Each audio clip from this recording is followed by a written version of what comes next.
एक एक्ट्रेस के गायब होने की यह पहेली सभी को उलझा देती है, लेकिन तभी पुलिस को मुंबई से दूर पुणे हाईवे पर करीब 900 फीट गहरी खाई में एक कार दिखाई देती है। तो क्या यह कार इसी एक्ट्रेस की है? क्या यह एक्ट्रेस इसी सड़क हादसे का शिकार हो चुकी है, या फिर इस एक्सीडेंट की कहानी कुछ और है?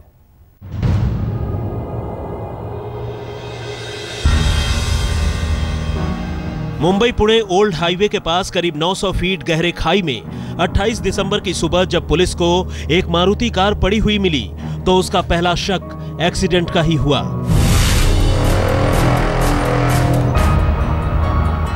लेकिन इस हादसे का पता करने के इरादे से नीचे उतरे पुलिस वाले मौके का मंजर देखकर सिहर उठे।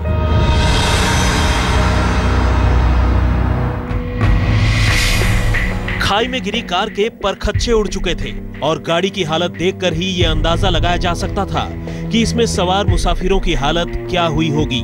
लेकिन तब पुलिस की हैरानी का कोई पारावार नहीं रहा जब उसने देखा कि इस भयानक एक्सीडेंट के बावजूद कार के सभी दरवाजे बंद हैं और अंदर कोई भी नहीं है। और तो और कार के अंदर या बाहर खून का एक कतरा तक मौजूद नहीं था।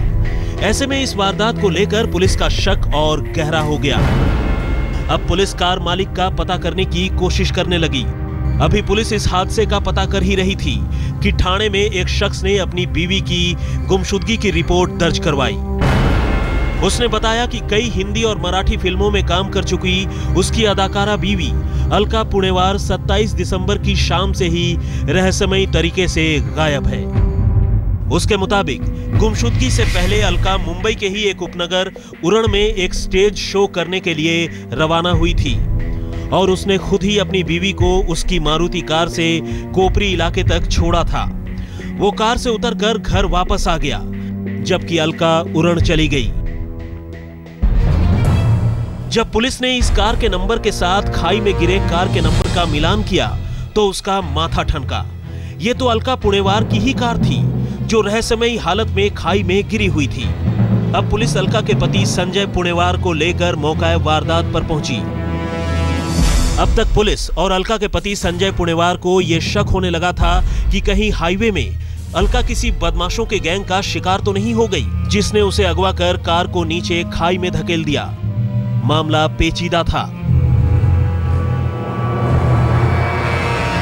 पति के ऊपर शक की अपनी ही एक वजह है।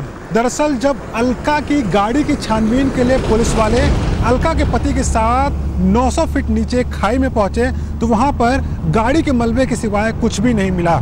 लेकिन अलका के पति को थोड़ी ही दूर पर मोबाइल फोन मिला और अलका के पति ने जानकारी दी कि मोबाइल फोन से सिम कार्ड गायब है, एक मेमोरी कार्ड गायब है और साथ में कॉल डिटेल को डिलीट किया गया है।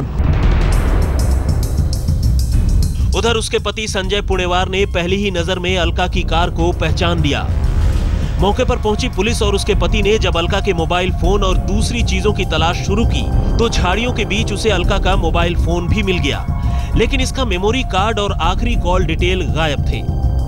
और चूंकि ये मोबाइल फोन स्विच ऑफ नहीं था, इस पर लगातार घंटी बज रही थी और इसी घंटी की बदौलत पुलिस ने इस मोबाइल फोन का पता लगा लिया। अब मामला और उलझ चुका था। अलका की कार भी थी और मोबाइल फोन भी था, लेकिन अलका और उसके फोन के मेमोरी कार्ड का कोई पता नहीं था। इसके बाद जब पुलिस ने अलका के मोबाइल फोन के डिटेल की पड़ताल की तो उसने देखा कि अलका ने अपनी गुमशुदगी के दौरान ही एक ऐसे मोबाइल नंबर पर एसएमएस किया था जो काफी दिनों से बंद चल रहा था। अब पुलिस का सारा ध्यान इस नंबर पर था और जल्द ही पुलिस को उस शख्स का भी पता चल गया जो इस नंबर का इस्तेमाल किया करता था। ये था बेंगलोर का रहने वाला एक इंजीनियर आलोक पालीवार। लेकिन आखिर आलोक से अलका का क्या रिश्ता हो सकता था? इस एसएमएस के पीछे का सच क्या था? तो क्या अलका खुद कहीं अपनी मर्जी से चली गई थी? अगर हां, तो फिर उसे इस तरह अपनी कार को खाई में धकेलने की क्या जरूरत थी? यह मामला बेहद रहस्यमयी था, लेकिन तभी पुलिस को आलोक के बारे में एक पुख्ता सुराग मिल गया।